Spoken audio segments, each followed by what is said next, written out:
the deadliest weapon. 3, 2, 1. Hello, everybody, and welcome back to episode 346 of the Shower Podcast, the podcast where I'm in my shower and you do you. I'm your host, Chip, and today's episode is going to be dedicated to some information regarding my home country, Romania. I will not go into too much detail about this topic since it would be a bit out of scope, but I will link everything in the description. So if you're interested by the end of this episode, you will be able to follow everything on your own. Before we start, as usual, if you end up liking this episode, remember the liking and subscribing really mean a lot for me. They're just one click, but they really make the difference. Thank you very much for considering it.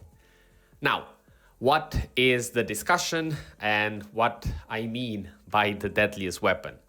So just to give you context, I think 3 or 4 days ago, from the moment I will publish this video, an independent company, journalism that deals with journalism and overall brings news in Romania, has released this 2-hour documentary on the judicial system and overall the state of the law in Romania. Let's say it was surprise to nobody. And overall, let's say corruption is a problem that is affecting the country. It's just that now there were names, there were practices that came out, and the situation is pretty serious. Again, if you want to find what I recommend to you, and if you don't speak Romanian, as most of the people in the world, you can use Notebook LM by Google. You can do it even with a free account. You will just take the YouTube link, paste it in there, and then you can either generate an audio review, podcast style, or a simple, let's say, video that can summarize everything in English for you.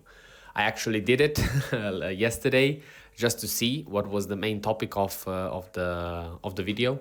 And indeed, after watching the whole thing, it matches pretty well the whole situation. But again, besides the point and the severity of the issue, what I realized and the effect it had on me is that prior to looking into that video and prior into getting to know, and here's the, let's say, the key point, before having the knowledge about these topics, it was not something that interested me or that I would have ever thought that it would have interested me. Yet, once I acquired the knowledge, the situation changed dramatically.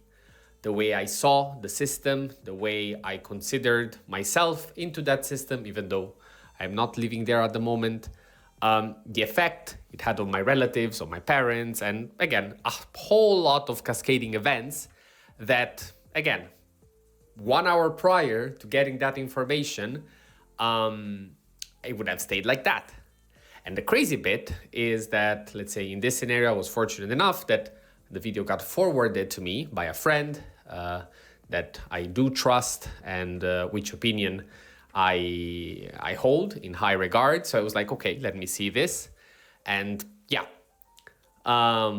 as of right now, I cannot know anymore how and when that information would have gotten to me.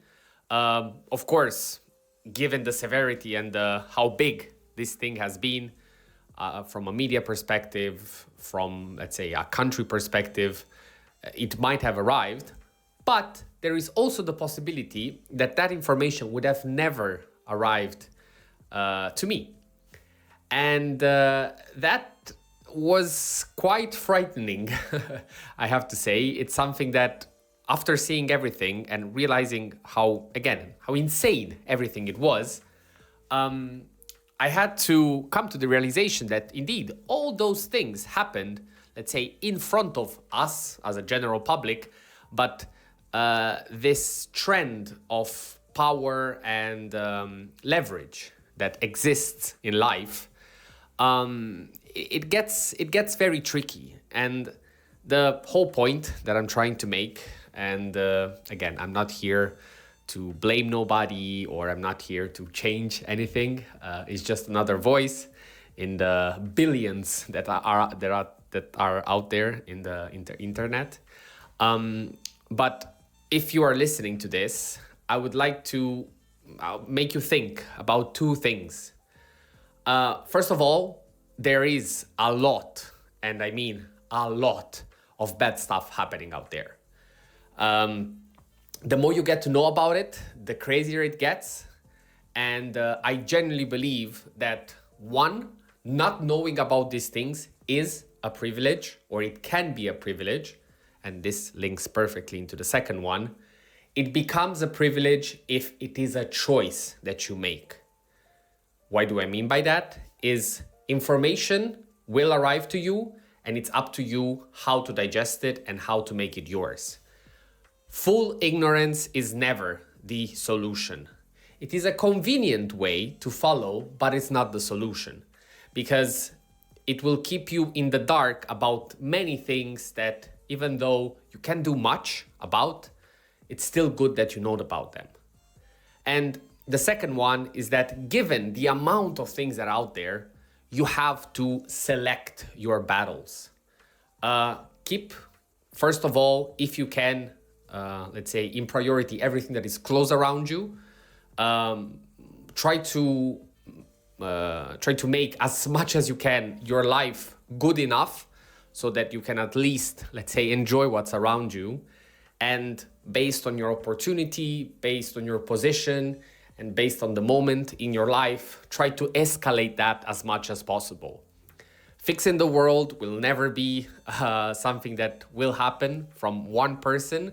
And even if, there is a collective amount of people that will do something, it will never fix everything. But making sure that you have in scope what's important to you, and making sure also that you filter, but you also give resonance when these big things happen. Because again, today, maybe you're not interested in that topic. Tomorrow, you will see something else that might be very important, but again, you're not interested. But there will come a day when that third topic will affect you, and you will feel like going crazy when you will shout to everybody about the importance, about the insanity of the things that you're seeing, but nobody pays attention. And yet, that's what you were exactly doing the first two times when that important thing mattered for somebody, but it didn't matter for you. So remember that, let's say, the truth is always in the middle, and some things are more objective than other, and you will have to make your decision and decide in which part you are. Sometimes it's easy, sometimes not so much. But again, stay sharp, and most importantly, make sure that you create your own opinion, because it's extremely easy that what you think, it's only the result of a manipulation of the information you got, and only the possibility of this happening is already scary enough. So stay alert out there. Having said that, that was all for today. Thank you very much for listening. If you made it so far, feel free to interact with this content in any way, shape, or form you like, by liking, sharing, commenting, subscribing. Whatever works for you works for me. And as usual, stay consistent, stay resilient. Tomorrow and the day after, you will have the weekend drops. And this was the Shower Podcast. See you tomorrow.